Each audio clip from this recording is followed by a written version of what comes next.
ආයුබෝවන්. ඉතින් අද අපි මේ සූදානම් වෙන්නේ කෘත්‍රිම බුද්ධිය, ඒ කියන්නේ AI ගැන අපි දන්න සාමාන්‍ය මූලික කරුණු වලින් ටිකක් එහාට යන්න.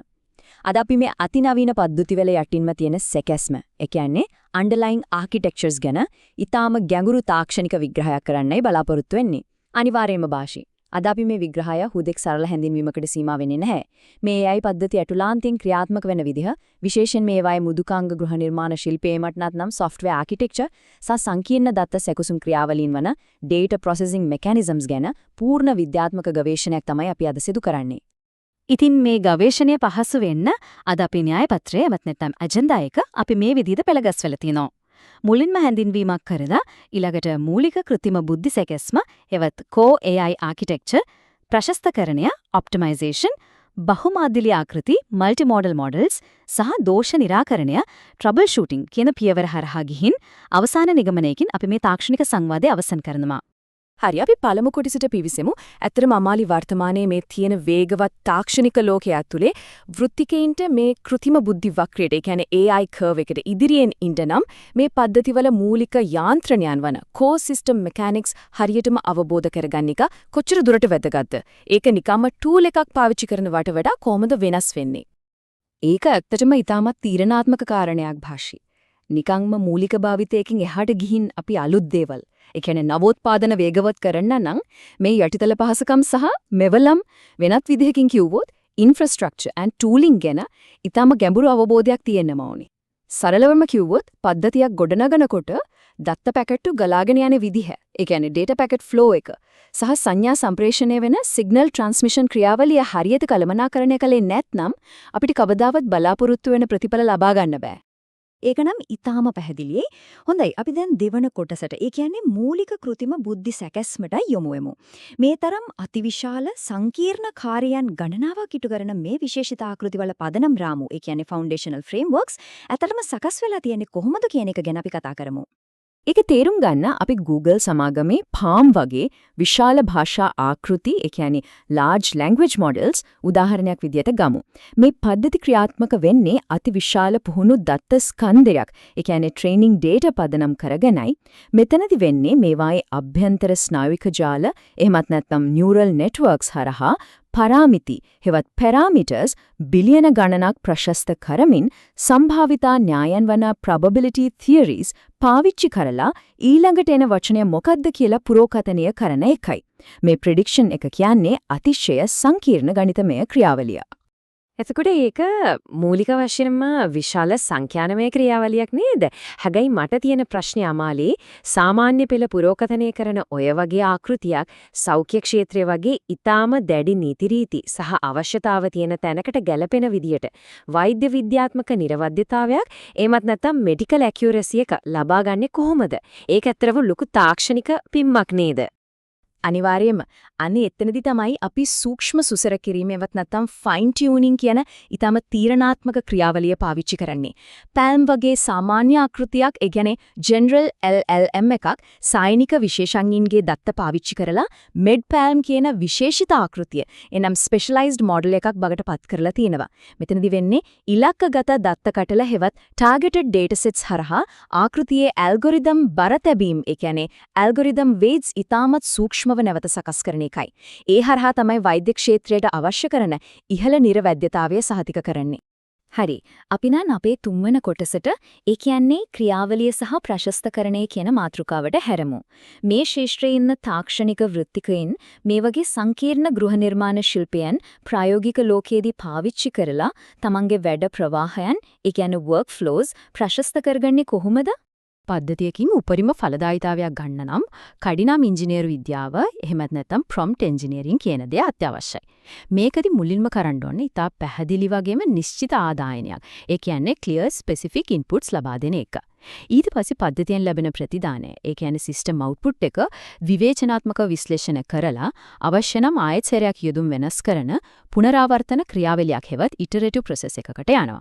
මේකෙදි ප්‍රධානම දේ තමයි අනවශ්‍ය තොරතුරු අඩු කරලා, ඒ කියන්නේ සංඥා සහ ශබ්ද අනුපාතය හෙවත් signal to noise ratio එක අවම කරලා පරිපූර්ණ කාර්ය ප්‍රවාහ ප්‍රශස්තකරණයක්, එනම් workflow optimization එකක් කරා ළඟා වෙන එක.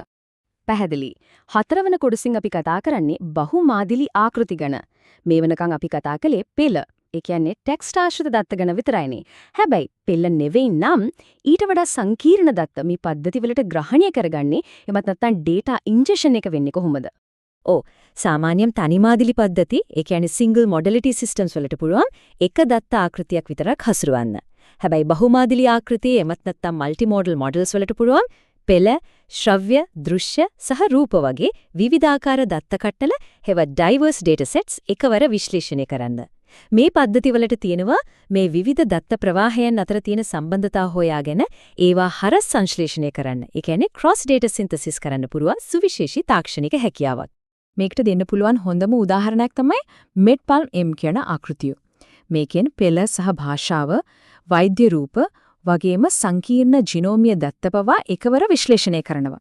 මේ වගේ එකිනෙකට සම්පූර්ණම වෙනස් ස්වභාවයේ දත්ත, ඒ කියන්නේ heterogeneous data එකම පරිගණකමය රාමුවකට හෙවත් computational framework එකකට ගේනවා කියන්නේ ඇත්තටම අතිශය දියුණු ඉංජිනේරු විද්‍යාවක්.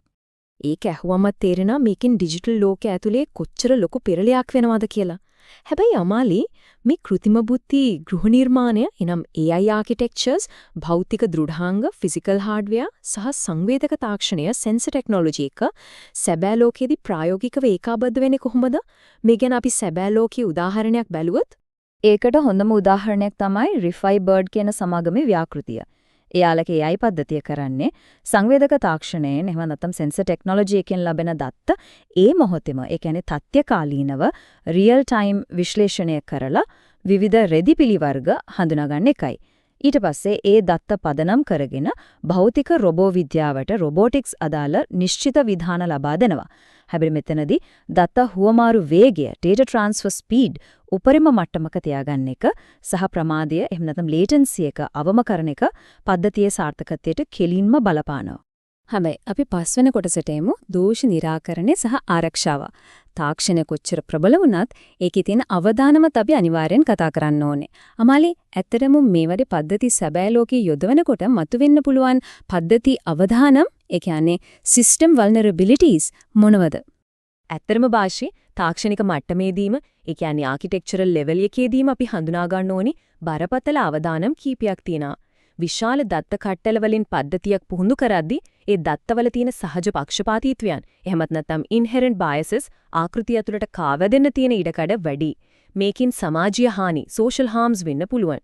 ඒ වගේම තමයි දත්ත රහස්‍යභාවය උල්ලංඝනය වීම වගේ පුළුල් ආරක්ෂක ප්‍රතිපාක ඒ කියන්නේ security repercussions කළමනාකරන එකත් අද කාලේ තියෙන ලොකුම ඉංජිනේරුමය අභියෝගයක්. ඉතින් මේ අභියෝග සමනය කිරීමේ උපාය මාර්ගයක් එනම් mitigation strategies විදිහට පාවිච්චි කරන ප්‍රධානම සංකල්පයක් තමයි ලූපය තුළ මානව සහභාගීත්වය කියන human in the loop සංකල්පය. AI ක්‍රියාවලින් සම්පූර්ණයෙන්ම ස්වයංක්‍රීය කරන්න කලින් ඒකට මානව විනිශ්චය සහ මැදිහත් වීම. ඒ කියන්නේ human involvement and judgment අනිවාර්යයෙන්ම එකතු කරන්න ඕනේ. වගකීම් සහගත පද්ධති ගෘහ නිර්මාණ ශිල්පයක ඒ කියන්නේ responsible system architecture එකක මේක කිසිසේත්ම මගහැරිය නොහැකි ආරක්ෂිත පියවරක්. අපි දැන් අපේ විග්‍රහයේ අවසාන කොටස වෙන තාක්ෂණික නිගමනයට ඇවිත් තියෙන්නේ. ඉතින් අද අපි කතා කරපු මේ පුළුල් වගේම සංකීර්ණ තාක්ෂණික රාමුව එකට ගොනු කරලා කොහොමද අපි මේ සම්පූර්ණ කතාව සාරාංශ කරන්න කියලා දැන් බලමු. අද අපි ඊටමත් වැදගත් ඉංග්‍රීසි තාක්ෂණික යෙදුම් එනම් English technical jargons රසක් විග්‍රහ කළා.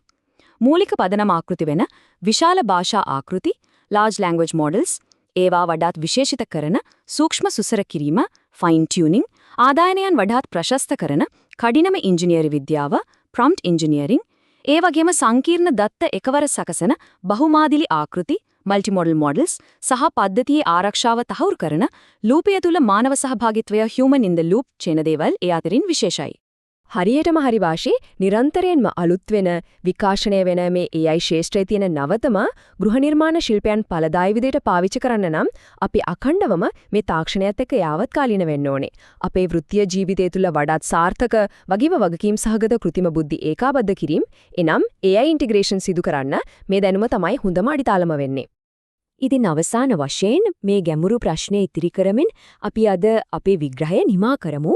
බහුමාදිලි පද්ධති සහ භෞතික රොබෝ විද්‍යාව අනාගතයේදී තවදුරටත් එකට එක්වෙද්දී ඒ ගලාගෙන එන අතිමහත් දත්ත ප්‍රමාණය කළමනාකරණය කරන්න සහ යන්ත්‍ර ඉගෙනුම් එනම් මැෂින් ලර්නින් ක්‍රියාවලිය තවදුරටත් පුළුල් කරන්න හෙට දවසේදී අපිට මොන වගේ නවතම පදනම් ගෘහ නිර්මාණ ශිල්පයන් අවශ්‍ය වේවිද?